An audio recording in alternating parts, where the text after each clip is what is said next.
नमस्कार दोस्तों, साहिब बंदगी मैं अविनाश दास रेशनल कबीर यूट्यूब चैनल में आप सबका स्वागत करता हूं। दोस्तों, यदि आप सब्सक्राइब नहीं किए हैं सब्सक्राइब ज़रूर करें, शेयर करके अपने साथियों तक पहुंचाएं, लाइक करें और कमेंट मुझे ज़रूर लिखें।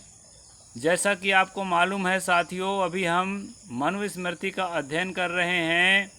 5वां एपिसोड तक हो चुका है। जो भाई बहन पूरा पिछले एपिसोड न देखे हों ज़रूर देखें। और जो है इसके बाद जो है हम आगे छठवां की ओर अभी चल रहे हैं।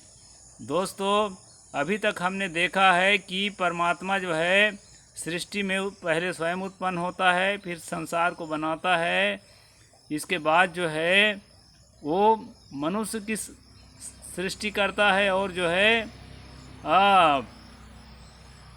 जातियों का विभाग करता है। जातियों का शुरू से ही विभाग करता है, नहीं अब जन्म से ही।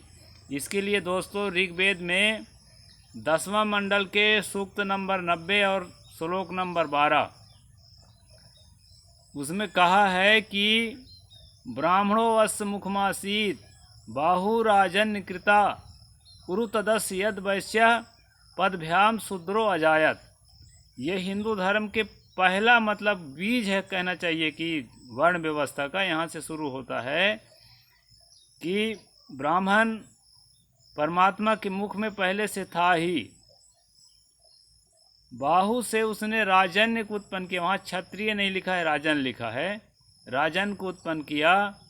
और उरु से, उरु का मतलब होता है जंघा, जंघा से वैश्य को उत्पन्न किया, व्यापारी वर्ग को। और पदभ्याम शूद्रो अजायत, अपने पैर के निचले हिस्सा से, पांव से उसने शूद्रों को निर्मित किया। ऐसा जो है ऋग्वेद में कहा है। उसी के तर्ज में दोस्तों यहाँ मनुस्मृति में भी एक श्लोक आया है, श्लोक नंबर 30। कल 29 तक तो हम लोग पढ़े थे, आज श्लोक नंबर 30 से आगे बढ़ते हैं। अच्छा, 30 तक पढ़े थे, सॉरी 31 नंबर से जो है आज हम शुरू करेंगे दोस्तों। लोकानां तु विविध्यर्थः मुखबाहुरूपादतः ब्राह्मणं क्षत्रियं वैश्यं शूद्रं च निर्वर्तयत। यहाँ पर मैंने बताया दोस्तों उसी श्लोक के रूप में है। इसमें कहा है कि संसार के वृद्धि के लिए, संसार को आगे बढ़ाने के लिए परमात्मा ने मुख से, बाहु से, जंघा से और चरण से क्रमशः ब्राह्मण, क्षत्रिय, वैश्य और शूद्र को उत्पन्न किया। यहाँ पर ब्राह्मण को भी उत्पन्न किया है और राजन्य के जगह पर क्षत्रिय शब्द है दोस्तों, यह ध्यान में रखा जाए।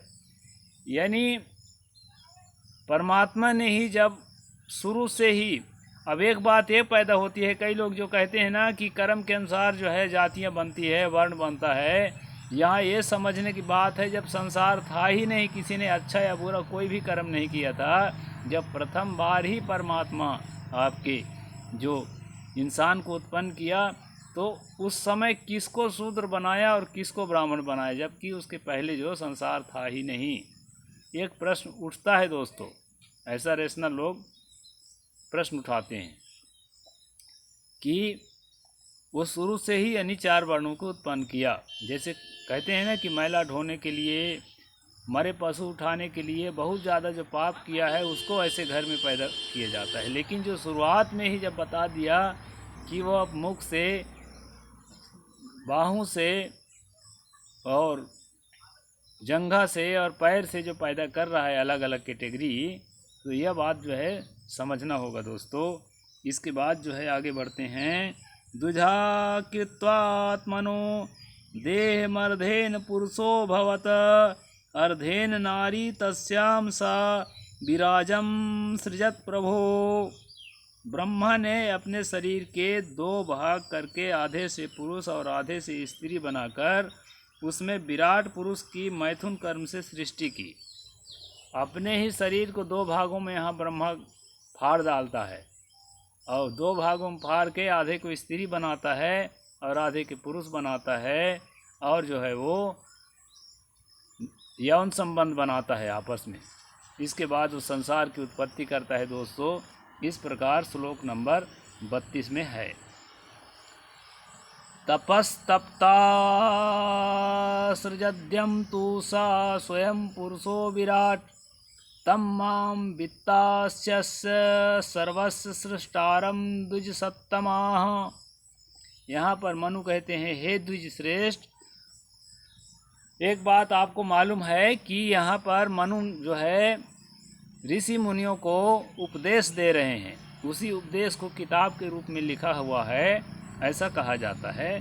तो मनु कहते हैं कि हे द्विज श्रेष्ठ, हे ऋषि मुनियों, उस विराट पुरुष ने स्वयं तपस्या करके जिसे संपूर्ण संसार को बनाने वाला है उत्पन्न किया, वह मैं ही हूँ। यहाँ पर कह रहे हैं कि पहले तो आपने देखा कि ईश्वर जो परमात्मा था वो स्वयं तपस्या किया। तपस्या करने के बाद जो है सोने का अंडा बनाया, सोने के अंडा से फिर ब्रह्मा बनाया। अब यहाँ बता रहे हैं ब्रह्मा ने फिर अन्य काम किया। इसके बाद बता रहे हैं कि ब्रह्मा भी तपस्या किया। तपस्या करने के बाद जो है एक विराट पुरुष को उत्पन्न किया। वो विराट पुरुष कौन है? वह मैं स्वयं हूँ। ऐसा मनु कह रहे हैं कि ब्रह्मा ने तपस्या करके जिसको उत्पन्न किया वह मैं ही हूँ। अभी तो कह रहे थे कि दो भागों में बट करके उसने मैथुन कर्म किया। अब यहाँ कहते हैं कि मैं तपस्या से उत्पन्न हुआ हूँ। यहाँ भी बातें जो है थोड़ा सा गोल मोल लगती है दोस्तों, इस पर भी आप लोग विचार करना। अहम प्रजा शुश्रूषुस्तु तपस्तप्त्वा सुदुश्चरम पतीन प्रजानाम सृजम महर्षि नादितो दश। मैंने सृष्टि की इच्छा से अत्यंत कठिन तपस्या करके प्रजाओं के पति 10 महर्षि को उत्पन्न किया।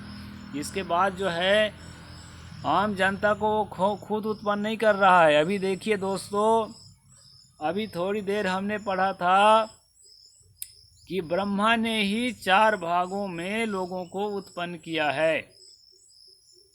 और अभी हम थोड़ी देर में पढ़ रहे हैं कि ब्रह्मा ने तो मनु को उत्पन्न किया। अब मनु किसको उत्पन्न कर रहे हैं वो हम अब देख रहे हैं कि मैंने सृष्टि की इच्छा से अत्यंत कठिन तपस्या करता है और प्रजाओं के पति 10 महर्षियों को उत्पन्न किया। 10 जो है ऋषि मुनियों को मैंने उत्पन्न किया, ऐसा बता रहे हैं। मरीचिम त्रयंगिरसो पुलस्तस्यं पुनः कृतुं प्रचेतसं वसिष्ठं च भृगुं नारदमेव च। मरीचि, अत्रि, अंगिरा, पुलस्त, पुलह, क्रतु, प्रचेता, वशिष्ठ, भृगु और नारद, ये 10 महर्षियों के नाम है। कहीं कहीं पर पुराणों में लिखा जाता है कि ये ऋषि जो है ब्रह्मा के मन से उत्पन्न हुए हैं, मानस पुत्र हैं, संसार में आम आदमी की तरह उत्पन्न नहीं हुए। और यहाँ पर बता रहे हैं कि मैंने तपस्या करके इन 10 महर्षियों को मैंने उत्पन्न किया, ऐसा मनु कह रहे हैं। थोड़ा सा गोल मोल है दोस्तों, इस पर जो है आप सब लोग विचार करेंगे, रैशनल साथी सब। हाँ, आगे कहते हैं एते मनुस्तु सप्तान सृजत भूरि तेजसः देवान देवनिकायांश महर्षिताश मितौजसः। ये पूर्वोक्त अत्यंत तेजस्वी ऋषियों ने अन्य 7 मनुओं को, देवताओं को और उनके रहने के स्थानों और महातेजस्वी ऋषियों को बनाया। जो 10 यहाँ पर बताया है, 10 जो महर्षि जो पहले मनु कहा कि मैं बनाया हूँ, उन महर्षियों ने फिर क्या काम किया कि और भी महर्षियों को पैदा किया और 7 मनुओं को, एक ही मनु नहीं है, 7 मनु और हैं, उन 7 मनुओं को पैदा किया, देवताओं को पैदा किया। ये तमाम 33 करोड़ देवता आप लोग किताबों में पढ़ते हैं ना, उसको किसने उत्पन्न किया? ऋषियों ने उत्पन्न किया। 7 मनुओं को उत्पन्न किया और जो है उनके रहने के लिए जगह बनाए, स्वर्ग नरक क्या क्या जगह होते हैं उसको जो है उन्हीं ऋषियों ने बनाया, जिसको मनु ने उत्पन्न किया था। महा तेजस्वी ऋषियों को बनाया, अन्य ऋषियों को भी और बनाया। यक्षक्षरः पिचांश्च गंधर्वाप्सरासुरान् नागान् सर्पं सुपर्णाश्च पितॄणां च पृथग्गान् यक्ष राक्षस पिशाच गंधर्व अप्सरा असुर नाग सर्प सुपर्ण और पितरों के अलग अलग गणों को बनाया। पितरों के गण वैसे तो कहते हैं जो मर जाता है मरने के बाद पितर बनता है, लेकिन इन्होंने पितरों के गण पहले से ही बना दिया है।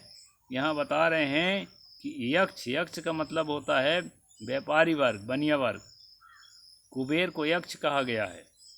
यक्ष राक्षस, राक्षस भी एक जाति है जो इनके अनुसार बड़े बड़े सींग वाले दांत वाले पिशाच होते हैं, राक्षस होते हैं। गंधर्व नाचने गाने वाले होते हैं। अप्सरा गंधर्वों की यहाँ पत्नियाँ होती हैं जो नाचती गाती हैं और बाजा बजाती हैं। असुर नाग सर्प, इन्हीं असुर जाति, नाग जाति, सर्प जाति। वैसे दोस्तों नागवंशी एक मनुष्य हुआ करते थे प्राचीन काल में। नाग संस्कृत में नाग का हिंदी में अर्थ हाथी भी होता है। जो हाथी का अपना चिन्ह रखते थे उसको नागवंश कहते थे। हाँ, नाग का अर्थ कहीं कहीं पर सर्प भी होता है। इस तरह से जो यहाँ नाग और सर्प दोनों बताया है। सुपर्ण मतलब पक्षी, और पितरों को अलग अलग गणों को बनाया। अभी उत्पत्ति प्रकरण चल रहा है दोस्तों। आने वाले समय में हम लोग जो है मनु के दंड विधान को भी पढ़ेंगे। अभी जो है श्लोक नंबर 37 तक पहुँचे हैं। एक श्लोक और आगे बढ़ते हैं।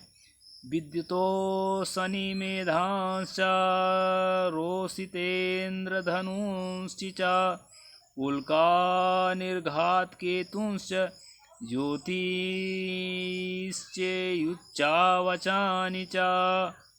विद्युत बिजली, ये बिजली नहीं जो हम लोग जिससे हम पंखा चलाते हैं और मोबाइल चार्ज करते हैं और तरह तरह की फैक्ट्री चलाते हैं और बहुत सारा काम करते हैं। ये बिजली की बात यहाँ नहीं है। ये जो आकाश में बिजली चमकती है ना, उसको बनाया कहते हैं।